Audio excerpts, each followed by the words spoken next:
Good morning, good afternoon, good whatever time of day it is. Thank you for tuning in to Conversations with Dr. Don.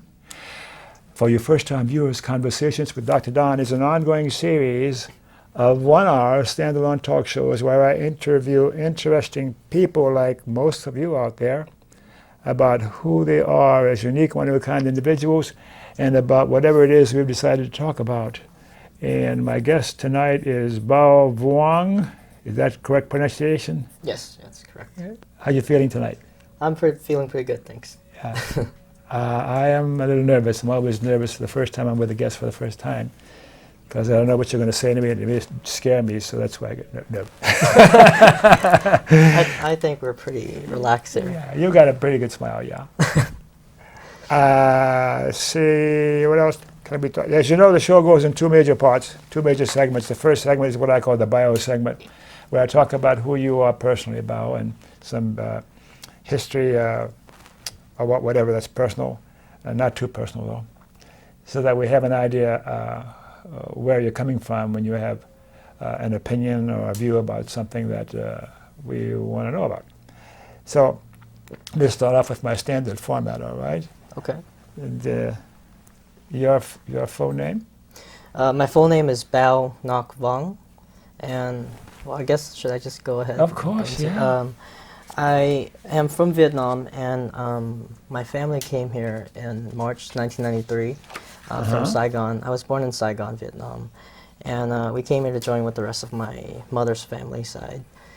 And since then, Portland has been my home, my main residence, and I've just been going to school here, and I grew up here in the Northeast neighborhood. I went to Rigler Elementary. I started with Jason Lee, and then I transferred, and I went to Rigler Elementary, and I went to Gregory Heights, went to Benson High School, and then eventually graduated from PSU. In what? I did a Bachelor of Science in just general science. I'm a pre-med student, and pursuing pre-medicine. I'm continuing with that, but right now I'm putting on a halt for Occupy. Wonderful, good, yeah. I don't see a trace of any accent in your speech. There's some minor accents, I guess, for me. I'll listen real close. I do hear it every now and then, and my friends and I, we have jokes and we make fun of each other. They're intimate jokes, obviously, because we're in the inner circle, and we all know that's all for fun and laughs. So it's not anything that's offensive. But we do make fun of each other all the time. And actually, before I was coming here, I was talking to my friend, and I told her that, oh yeah, I'm going to meet Dr. Don today. We're doing a talk show, and yeah. And then she said, make sure you use your American accent. I was like, so I mean, but yeah, no, I came here when I was very young. I left my homeland, Vietnam, when I was 4, I believe. And I came to the U.S. when I was 5. I stayed in the Philippines for about 7 months before we got the paperwork approved. And then, so I was 5 when I came to Portland, and I grew up here. So I've been like integrated into the system. So. Sure, absolutely. Do you have any memories of Vietnam when you were before 5? I have very faint memories of Vietnam, and I did came back to visit twice. I came back in 1998 with my father and my sister, and then recently I came back in 2010 to visit my family again. So, but as far as when I was younger, I have very faint memories of that. I don't remember much because I was too young. I do remember the quaint little neighborhoods and the community and very rowdy streets and very busy streets and stuff like that, but nothing too detailed. In Saigon? Right, Saigon, Vietnam. Yeah. I was born there, raised there until I was about 4, and then I left, so most of my memories in Vietnam is very faint. So. Do you enjoy going back? It was nice, but it's very different because it's been urbanized so much that what I had perceived of it is no longer what it was in my mind. It absolutely transformed into something else, which is it's a pleasant surprise, but it's not the kind of you know, it's not ideal as what you had in your head. I guess there's some tone of disappointment in that, but Sure. it's just it's different. So Yeah. it's as if you're writing, you know, a piece of your chapter in a novel or something, and you envision something in your head, and you have the words for it in your head, but the moment you write it out on paper, it's different. That's how I feel about it. So Oh, yeah. Do you speak the language? I do. I speak Vietnamese with my mother and my friends. I'm fluent in it enough that I can read and write. But I'm quite literate in it, but it's not to the point where I am a scholar of any kind. When you get to more sophisticated language like scholarly, you know, used in academics and stuff like that, Sure. it gets more complicated. There's informal and formal versions of, you know, Vietnamese, and Vietnamese is very tonal, obviously. And I'm from the South, so our dialect is a little bit different. And so sometimes I get some of the words confused. It's very tonal, it's a little bit complicated, but I do my best, and I think I do okay.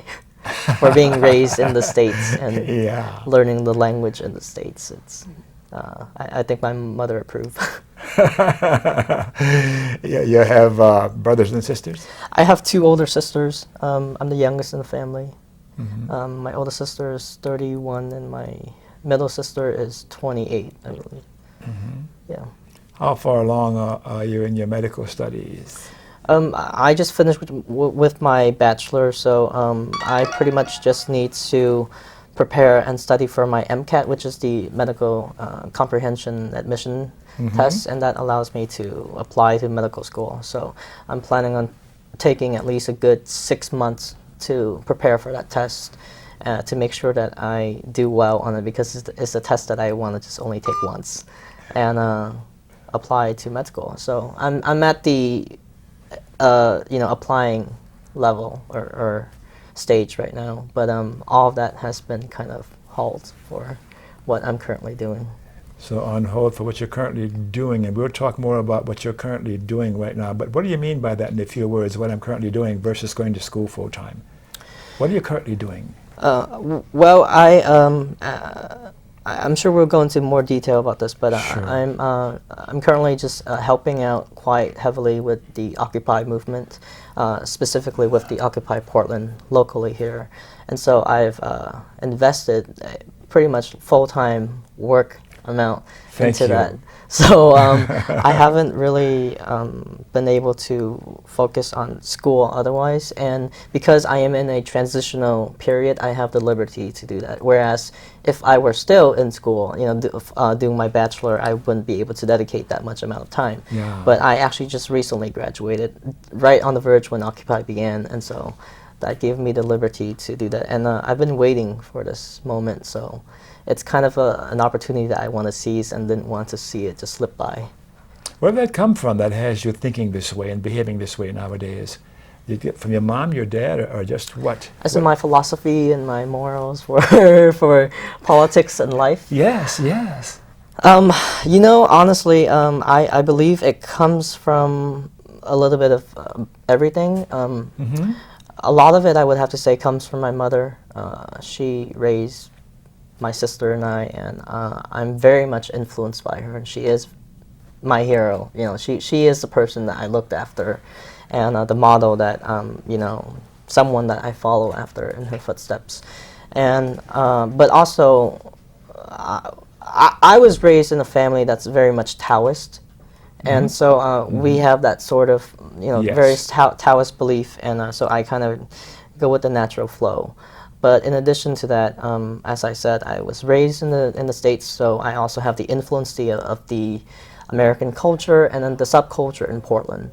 So I guess I just take what is good, you know, what path my mother kind of paved for me, and then just picking off the tree from what's good and keeping that, and then leaving out the bad, and just kind of going with it. So. Is your mother going to see this show? I hope so. I don't know if she will, but I'll probably tell her about it if I can find it somewhere. Well, You can look in the camera and tell her what you think of her right now. That camera right there. Tell her.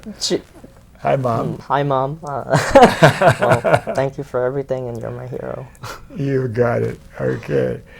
So, heavens, I didn't need my cheat sheet. We're going along pretty good with this. Let me ask you some more questions. You told me when you were born. I always have a trick question for my guests. I can ask it right now, or wait later on and surprise you with it. When would you have me do it? Surprise me. Okay. And we talked about your cultural heritage, and we touched on maybe religious preference. Do you have a religious preference? I would say that I'm somewhere between agnostic and atheist. I don't really. Me too. I can't really decide yet. I'm kind of between that. Being agnostic would say that you believe in some kind of spirituality, and you don't necessarily choose an institutionalized religion or something like that. And being agnostic is just saying that you don't believe in anything. But it's very hard for me to pick because I was raised in a Taoist mentality. Yeah. But I am also very scientific in the sense that I'm studying pre-med, and so there's some contrast between that. That's putting me in a little internal struggle. Sure. But if I had to pick, I'd probably say I'm atheist. So. Interesting. I see myself as agnostic primarily. There's 2 or 3 other terms I can label myself with. Right. And I could see myself as an atheist rather than atheist, which is a pejorative, you know? Right. So I'm agnostic, and that means I don't know, and neither do you. Right. That's I can concur with that. Yeah, it's okay to accept that. Yeah. And we talked about your education. What kind of a doctor are you going to be? Honestly, I don't know. I know that the program to get into the medical field is very rigorous, and it's obviously it's very competitive. Mm-hmm. And once you get, as far as I mean, obviously I'm not admitted yet, so I'm not a medical student. But from my friends and people who are already in the medical field, they have told me that once you kind of get to the program, you sort of work your way into what you want to do. But sure. Essentially, where you are good at and what department, there's some influence of what your professors or the lecturer will kind of sway you towards. So like if you have a certain knack for a certain department or a certain specialization, then you kind of lean towards that field. I personally would like to go into emergency medicine just because I find it very practical, and eventually I would like to, once I am, and if I do become an established doctor, I'd like to register to be on board with the Doctors Without Borders so that I can work abroad and travel and do all the nonprofit stuff that I like. I want to know where you are 5 or 10 years from now, because I'm impressed with what you're about and your ideals and what's important for you. Yeah, just thank you. Enjoy visiting with you so far, even. Yeah. And do you have a partner, a wife, a girlfriend, a boyfriend, or anything like that? No, as of now, Occupy is occupying my life, and I'm pretty busy with that. And I don't really concentrate on much else. I don't remember getting permission to put your email address up on the screen. Is that okay? Yeah, it's fine. Okay. So you ladies out there who are shopping for a future doctor, email Bao and tell him you're available. So how would you characterize your political persuasion, if that's a fair question? Are you left, right, center, or what? Progressive, radical Tea Partier? Radical Tea Party. And you don't have to answer that. I could pass, but I think it's an interesting topic, and it's a question that I think it's timely for what we're experiencing right now. For sure. And personally, I don't believe in labels. I'll just blatantly say that I don't believe in labels, and to say that you're right wing, left wing, or central, whatever. I think there has been senators who have been Republican and now are Democrats and so forth. I don't believe in that. I believe in morals, honesty, compassion, love, and all that. So my political belief would just be honesty. And in saying that, I just have to say that it probably does not exist because of the political system. In my personal belief, is so corrupted that to be honest in politics does not align. It doesn't exist. So that would be my answer. And I wouldn't call myself a Democrat or a Republican. I'm registered as an independent, if that matters. I tend to lean to be more progressive / liberal or whatever, but I wouldn't even categorize myself in any of that because I've been called a pacifist, I've been called an anarchist, I've been called a purist, I've been called... Just be careful, this is a family show, don't tell me other things you've been called. Right, so I mean, and this goes back to my philosophy on my morals on, you know, in life and philosophies and in politics. I just basically pick the good fruits and keep those and then throw out the bad ones. So, but I think, and also to be thorough, it's not that you throw away the bad one, but you kind of recognize it and you learn from it. You take the good stuff in life, the good philosophies and the good values. You learn from it. You recognize the bad one because the bad one help you better yourself. And seeing, because without... where I'm going with this is basically without darkness, there is no light, essentially. And so I guess that's what I'm saying is I don't tend to pick a side. I just go with the flow and whatever seems right at the moment. Right at the moment. Now, I led you into this with using the term labels. Right. And I don't label myself, and I see myself as progressive and sort of like you. And what's right, and there is a right and a wrong. Right. And you'll see at the end of my show, I have my philosophy on the screen. It's KFC and not Kentucky Fried Chicken, Dr. Don's KFC, kind, friendly, and charitable. And that's what it's all about. In other words, loving and what that really means. Right. So, any memberships in political or social or civic organizations that are worth mentioning for our viewers? Do you belong to anything that's worth mentioning? I'm an ACLU member and Doctors Without Borders and a few other things like that. How about you? I'm not registered, or I'm not with any affiliated members. But what you're mentioning, ACLU, I absolutely love because I think it's important, and I think we'll probably discuss more about that later. But I absolutely believe in that systems or the organization like ACLU who do help us, you know, with liberty issues or civil liberty issues and stuff like that. So. SEIU, Doctors Without Borders, organizations like that, nonprofit, I tend to lean towards that. The Green Party, even progressive, I believe in. I tend to believe in more of the values that they uphold, and so Sure. I tend to lean towards that. But I'm not registered with any of them or anything. Yet. Yes. you got so many other things going on. Right. Will you say what SEIU means for our viewers? Service Employees, International Union, is that mean? SEIU? I believe that's correct, but I cannot confirm it. Oh, sure, yeah. And those are the organizations that are interested in the welfare of human beings, and any other things that they're interested in are secondary or tertiary, and for that matter. Right. Persons from the past or alive today that you particularly like or admire. Any names come to mind? Oh, person from the past. You already named one, your mother. Right. Living or dead? either one, yes. You know, aside from the science background, I do a lot of arts and inventions. I love that. And of course, the one person that comes to mind is Leonardo da Vinci. I've absolutely always have been obsessed with like his work.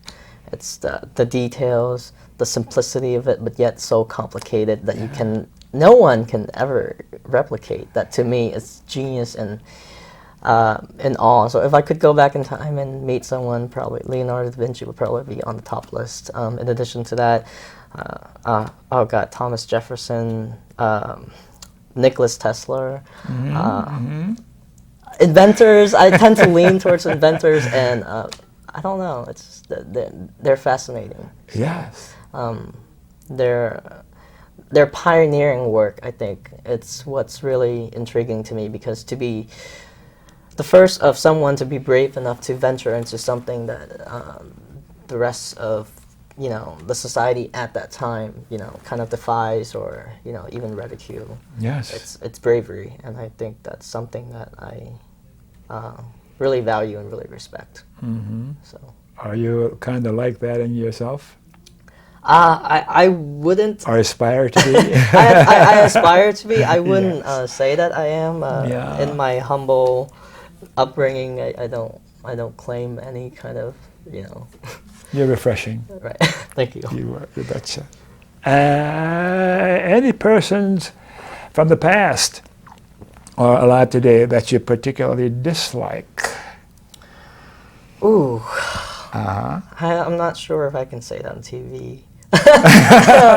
Probably create quite a few enemies afterward. Dislike. Oh God. Well, Well, it's safe to talk about Joe Stalin or Adolf Hitler, for example. perhaps, and even some of the members of the current GOP, Mitt Romney, Okay. to name a few. Yes. There are some very strongly opinionated people, I guess, that are currently in our political system that Sure. I very much vehemently just kind of cough against. I cannot agree with I cannot conceptualize the way that they think. Yeah. It's scary to me. For example, I was just looking today at the. So this is going a little bit off topic, but I was just looking today Sure. at the the controversy with Ellen and signing on to JCPenney for being the next poster model or something like that. And there was this group of 1 million moms against JCPenney for having a person of the queer community represent JCPenney, and then they were trying to get Ellen fired. People like that, it makes me. It's uncomfortable how someone can be so narrow-minded. Ellen DeGeneres, huh? Right. Yeah. The talk show host. And just people like that. It's hard for me to understand. And I mean, I can't say anything because I understand that they have a different background and a different upbringing, but my morals don't align with them. So it's very difficult to swallow sometimes. It just occurred to me that if I could put my hat on, I'm a retired clinical psychologist, it would be fun to have you for an hour on my couch and just ask you the questions I would like to ask as a clinical psychologist to see where it is you arrived at this kind of a personality and sense of morality and right and wrong that you have. Right. It would be just delightful, I'm sure. That's a digression. And it's a compliment, of course. So where else here? How do you see the mainstream media? Is it left, right, or centrist generally? I'm definitely going to create some enemies with this. I see the mainstream media as being very I would say it leans a little bit more towards the left, but it's almost kind of in the center for me, because for me the mainstream media is so big and is controlled by corporations, and there's different type of mainstream media as far as I'm concerned that I know of. There's obviously your local news, and then there's the national news, but then there's also the entertainment business and the sport business, and all of that's also for me news, because they give out different information that influence the belt of middle America. And so for me to kind of just balance all that out, I think it's somewhere a little bit in the middle, but tends to be a little bit leftist. Well, we've come to a parting of the ways. I see it just the opposite. But let's move on for now. Okay. I see it as more rightist than leftist. That's how I'd characterize it. They're going to yell at me if I don't take a break here. So let's move on and take a break for a minute or so. Then we'll come back to the main part of the program. Let's put up a couple of signs to talk about and play some music for the break in the control room. Can we do that?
Okay, we're back. Thanks for staying tuned.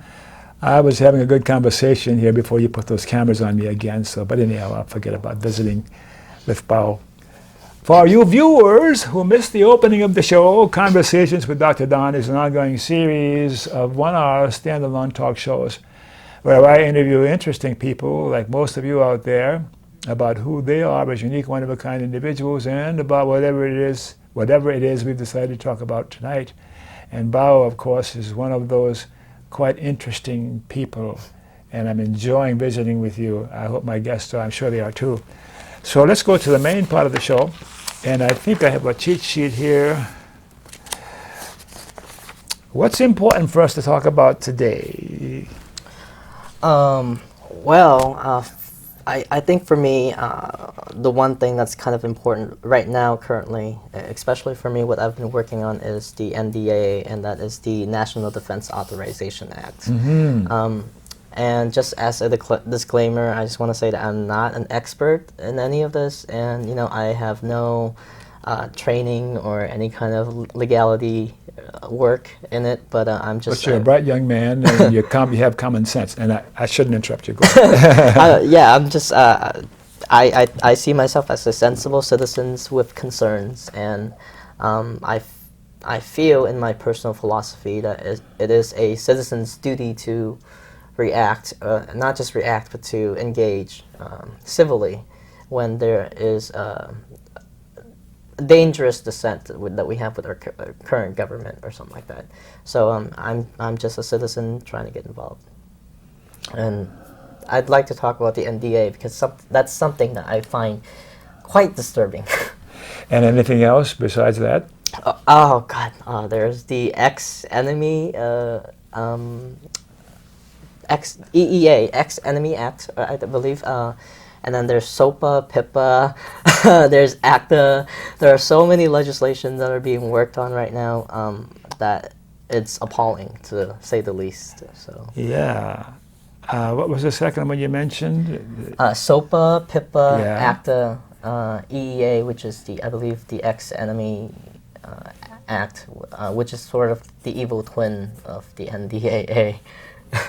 And a lot of them are kind of confusing, and the acronyms we'll probably talk about more later. But I believe they're purposely made so that it's confusing to the public. Oh, and why would, so that they can confuse the public, and they don't want the public to know what they mean? Partly that, and partly just to kind of slip through the crack and get their cookbook done, so that it can just move on without having to deal with the public dissenting it or something like that. Yeah, so, what else? Occupy Portland is also important to discuss about for me. This is how I got involved, and so it'd be something that I would find important. Okay. So we can start with that. Let's start. Go from there. So I actually met Dr. Don at one of our protests against the National Defense Authorization Act, and thank you again for showing up that day. I have been quite actively involved with petitioning against the National Defense Authorization Act because I find it very dangerous. I find it unconstitutional, and the reason for that is this bill is, well, first of all, it's this 48-year-old bill, and that how old? It's 48 years old, and it's been worked on, and it's been drafted on and on since, and it's actually just recently passed on December 31st of 2001, and now it's currently law. I'm embarrassed because I didn't realize that it had been in the mills for that long. Right, and that's well, you shouldn't be, because, like I was saying, is all this has been kind of worked in secret, and for the majority of the public, including myself, everyone else, we don't know about it until organization like the ACLU, the American Civil Liberty Union, kind of shed lights on it so that we, the rest of the public, can actually see what the problem is. And I'll just start off with the H.R. 1540, which is the House of Representative version of the bill. It was written in secret by Senator, I believe it was McCain that endorsed it, and Carl Levin. They were the two that were kind of the co-sponsor, and McCain birthed the bill, and they voted on it in secret. No one knew about it, and it passed on May 26th of 2001, so last year, by a majority vote, and they only needed 201 votes, I believe, which is the simple majority votes in the House to pass, and it passed overwhelmingly with 75%, I believe. Don't quote me, but you can totally look it up on govtrack.us. In a few words, what does that mean, National Defense Authorization Act? What do they say it really means? The name, first of all, the name of the title of the bill is always kind of misleading to me, because they're named in a certain way where you would not see it as being problematic. For example, most people remember the No Child Left Behind Act, things like the Patriotic Act, right? They have very sentimental and kind of very patriotic feeling. But then when you look at the content, it's disturbing and it's unconstitutional. And even to bring the extreme up the extreme is the Emergency Relief Bill of 1997 when the Clinton administration was in office, and they had this, look it up. It's in there. They had a certain amount of funds to go to Frank Tejeda, representative in Texas, and all this stuff, and money to the Marine Animal Conservative or something like that. It's like, what is so it? Just a catch-all for right. It's sort of just it's as an emergency relief bill, and then they add all this thing in that the public generally do not see. While under the Congress law, under the law, Congress have to present the bill to the public. We have to be able to see it and agree on it or whatever, to be able to see what's being worked on. Because these are our elected officials that we trusted. Supposed to be. Right. Yeah. So, but anyway, to go into the NDAA, the danger lies in Section 1021 and 1022, where it states basically if anyone is engaged in a belligerent act, they can basically be declared as a terrorist, and that's under the what's the word, the ambiguity of the military of the government to decide who is a terrorist. And it doesn't have to be, you don't have to engage in terroristic act. You don't have to be blowing up stuff like that. And at the early stage of the NDAA, you could have missing fingers, you could have stain on your clothes, you can have more than 7 days of food worth in your house. Things like that, like you can have a certain dress code, a certain attire that's suspicious, and you can be claimed as a terrorist, and you be held. This is the danger. You can be held in indefinite detention without due process or trial, and that is unconstitutional because it violates our amendment, the 6th, the 7th, and the 8th. All of our amendment, basically. Who decides who is guilty of this kind of offense? I would point my finger definitely at McCain, who birthed the bill, and he didn't birth the bill entirely, but sure. He's really pressuring for it to go forward, as far as I know, as of late. So I would point definitely as a reason in the person that's kind of responsible for getting the bill approved and pushing it forward to get passed and all that. In its application, then, which persons in government, the Justice Department, or who will come in and corral me for and say that I fit what this bill describes? The military, basically. It's a martial law. Oh, so the okay. military would be, let's say that you were at a protest site that were for some reason to be found to have affiliation with terrorists. Right, and they have a picture of you, and then they say, "Oh, we saw you at the protests, and we believe you are a terrorist." And so the government, whoever is in the seat, obviously, they're going to send in the troop, and they say that, "Here, we have a picture of this man, and we have his address. Come grab him." And they can show up at your house in the middle of the night or whatever, and grab you, bag you, and then held you for indefinite detention. So then who accuses me or turns me in? Somebody whose job it is to look at people and their profiles and decide who is or who isn't a potential terrorist? Is that an official in the Justice Department, or is there a unit in the military that I believe it would be the military. The military branch. I'm not sure if this is the judicial branch that will take care of it, but I'm pretty sure it's somebody the in power then will say, Someone in let's power. get him. Right. It's the danger of the bill, like I said, is very ambiguous, and you can't just discern exactly what it's meant. Of course. But so it can be interpreted in a lot of ways. So, for example, you and I may have a different interpretation, whereas someone in power who's leaning right or left would probably, discern it in a different way. So they can interpret to the way that they want to see it be used. I think about the people in Guantanamo, and I won't guess at the numbers that have been offered, but such a huge percentage of those people who are incarcerated there, someone said, hey, this person is suspicious and he may be a terrorist, and that was just on someone's word. Then the authorities arrested this person and turned him into Guantanamo. So that kind of an arbitrary arrest can go on with this NDAA. Right. And the administration, I think, would be the administrator of it, or the one to enforce it. Whoever they designate from the executive branch would be the ones to do that. Yeah. Precisely. And it doesn't necessarily have to be a big national issue. It could be on a smaller scale, obviously. If viewers at home, if you're on the internet, you can obviously look up the Senator Merkley who testified against this.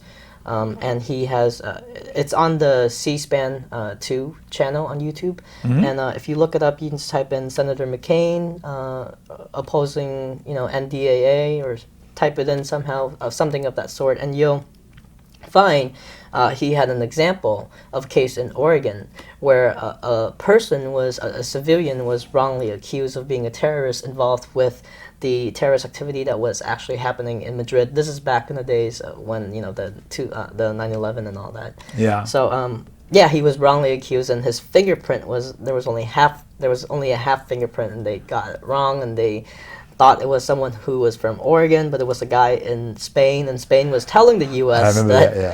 Spain was telling the U.S. that you got the wrong guy, but the U.S. wouldn't listen until they proved that obviously we got the guy here, and that's a good example of how civilians, someone like you and me, who's may not be a prominent figure in politics or even a huge threat to the government or anything like that. Like, we're not Al Qaeda or anything, but we definitely could be subject to it. So someone suggested that one of the reasons they do this is to intimidate and scare legitimate protesters from speaking out and taking advantage of the freedoms we have under the Constitution to shut down dissent. I personally believe there's some truth to that, and I actually looked into it, and as far as I know, the ACLU recently, well, not recently, this was about 3 years ago, where they wrote a letter to the Department of Defense, where the Department of Defense has been training their officials, their members, the officers and all that, on what is a low-level terrorist. And to go through their test, you have the multiple choice test, like a standard test and all that. There's numerous amount of tests, but on one of their example, they have a multiple choice test, and this is all public record. You can look it up online. Where of the 4 options, A, B, C, D, and all that, what is the correct answer for a low-level threat, a low-level terrorist? And the only correct answer is protesters. And that is absolutely appalling, to say the least, right? Because the Department of Defense are very, Homeland Security and the people that are supposed to be protecting us are saying that protester is a form of low-level threat of terrorism. And under the Constitution, the First Amendment, it's conflicting because we have the right to dissent against the government. That's basically our freedom to dissent, and the freedom of speech and all that is violated. I think it's in the preamble where one of our forefathers said we have a responsibility to protest Right. when the government is misbehaving. I believe that was Thomas Jefferson. I think so. So yeah, it's concerning when the government has turned to a certain way where we no longer uphold to that belief, and so I believe the NDAA is definitely a threat when they're passing it. For me, the danger of it, let me go further into it, is that as I was saying, let me just go back. Sure. The House version passed on May 26th, and then the Senate version passed on December 1st, overwhelmingly, and I believe 93 to 60 something. But it was passed overwhelmingly as well, and then it was signed on December 31st, on New Year's Eve. Thank you, Obama, for the present. So with that, the timing of the bill being passed by the House and then the Senate, it's very short. And it was done in secret where no one knew about it until, as I said, the ACLU shed light on it. And then people were starting to petitioning against it. We only heard about the Senate version once the ACLU were highlighting the issues. And then Occupy Portland, which I was involved in, we started petitioning it in late November up until now. And so we have been protesting the NDAA since we've started to realize the danger of it. Since then, and I believe the timing of it has something to do with the uproaring of the Arab Spring that sort of, spiraled and inspired the Occupy Wall Street that was influenced by Adbuster, and that spread to the whole, all of this new activism that we're seeing that's going on. And I definitely believe that the NDAA was hard pressed to, pass, because of the new sort of surge of energy that's kind of fighting back the government. Why the government pressed this NDAA Act? Why would they do that? The quick and the blunt answer is the few people who are in control, who have the power, who have the wealth, do not want to lose it. And we have, as a society, as an American society, we have been basically groomed and, nurtured in this blinding sort of non-realistic point of view where it just basically put the rest of us into a trance to believe that we're living in a perfect society when in fact it's the opposite.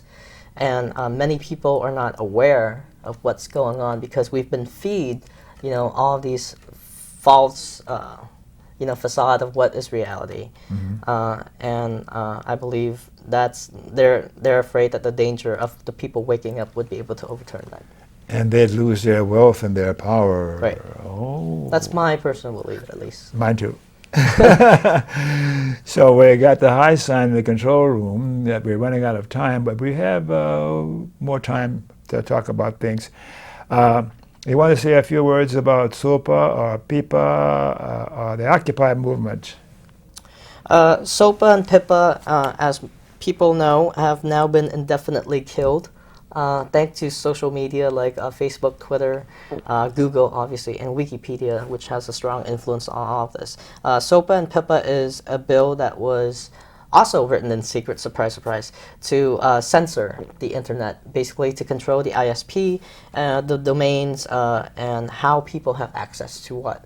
And so that's very dangerous because I believe in our freedom. I believe in the First Amendment very strongly, in our freedom of speech and our freedom of press. And since then, since the bill has been introduced, it has been a threat to a lot of freedom of speech online.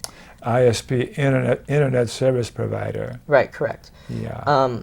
So there are the few people who don't use the internet so extensively, like the rest of us, obviously, because they're in their office doing the paperwork and all that. But yet they're deciding for us on how we should control and how we should use the internet, which I find is very contradicting and conflicting. So, but that has been killed since January 18th. Because there was a global calling to petition against it, and Google, Wikipedia had a strong impact on that. That led to a global petition that now has indefinitely killed the SOPA and PIPA Act. But the ACTA Act, which is the counterfeit trade agreement, Yeah. is similarly the same deal as SOPA and PIPA that's being worked on not by lawmakers and legislators, but by people outside of that, like corporations like Sony, Walt Disney, stuff like that, that's trying to basically do the same thing by censoring the internet. So these are some of the stuff that's very dangerous and very concerning for us as citizens that we need to look at. So I implore anyone who's at home to really look into that and see how that may affect you, your local business, if you run your business online with the internet and stuff like that. Shouldn't we have some sort of control on what's available on the internet? Shouldn't we have the government or somebody have some say-so on what's safe for us as ordinary citizens to receive and transmit on the internet? I believe some control and moderation is absolutely okay, and it's absolutely crucial to keep it appropriate. Stuff like a child pornography, stuff like that. There has to be some kind of boundary between that, how we control that and stuff. Sure. But the bill itself is written in a way that it would absolutely censor the internet. For example, if you had a link on your MySpace or social media site like that, and you link it, you could be blocked from the internet indefinitely just for having a link to a Wikipedia page that had a link to something else, by third degree of separation or whatever. So the danger of the bill is that it's not well written, and it's written in a way that it would basically break the internet. So that's something that we're totally against. And as far as I know, legislators in the House and stuff, they're working on another bill that would try to modify that so that it would fit the description to try to censor the internet. I was sad a short time ago when someone suggested that the internet is going to be censored and the freedom of the internet is going to be radically controlled. Right. And just like I remember long before your time, and the radio and television wasn't so heavily controlled and censored. Yes, there needs to be some control, but that makes me sad. But the internet's just a marvelous instrument. I guess without the internet, we wouldn't have had the Arab Spring and all the other revolutions going on all around the world. Precisely, right. So since we're running out of time, let me ask you some other questions here, all right? Okay. What about the Obama administration? How do you think they're doing? Oh, the Obama administration. My personal beef with that is since the NDAA been approved by Obama, definitely was a huge hit for me. I strongly am opposing of that. In addition to that, the AUMF, the authorization for what was the U for military I forgot the acronym. There are so many of them. The AUMF was which came out of the 9/11 was to supposedly to give the military more power on how to execute certain martial law. And protect the right, and with Iraq and all that. But all of this that came out. I don't know. I can't pinpoint. My mind is so wrapped right now. But he did some good. He did some bad by getting Al Qaeda and all that stuff. And But I feel like he hasn't really done much to really improve the economy. We don't have new jobs. I'm a recent fresh graduate who was unemployed and all that. A lot of stuff like gay marriage, which is now starting to kind of being worked on, but not to the degree that he promised that he would help with, and bringing the truth back, and all that. And allegedly the troops are being brought back, but I also heard rumor that they're being sent back, and so it's a mixed bag. As far it's as right. It's really hard for me to pull because the complexity of it is it's so hard to kind of dissect. So. Okay, how about Afghanistan and Pakistan? What do you think about what's going on over there, and what should America do or not do? This is where I am the pacifist. I believe that those countries with their foreign affairs we should not be involved in, because I feel like our culture as Americans, we tend to jump into everything, the Korean War, the Vietnam War, the Gulf War, all of that. We always feel like it's our duty or a problem to just kind of jump in. Oh, we'll take care of it. We'll send in our troops. We'll send in the money. But where are those money coming from? And why are we sending in to bomb people when we could use those money for something else, like actually bettering our economy, building our local community and all that? But I feel we shouldn't be involved in it. Absolutely not. And that's just my personal take. Of course. How about predator drones? What do you think about them? One word, feel good inhumane. about them? Just inhumane.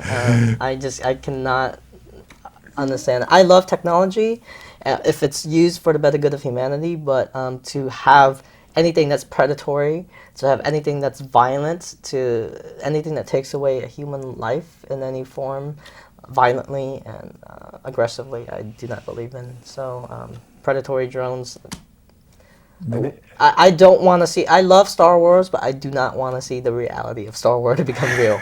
That's just to say. In our last few minutes, I'll pop a few more questions. Is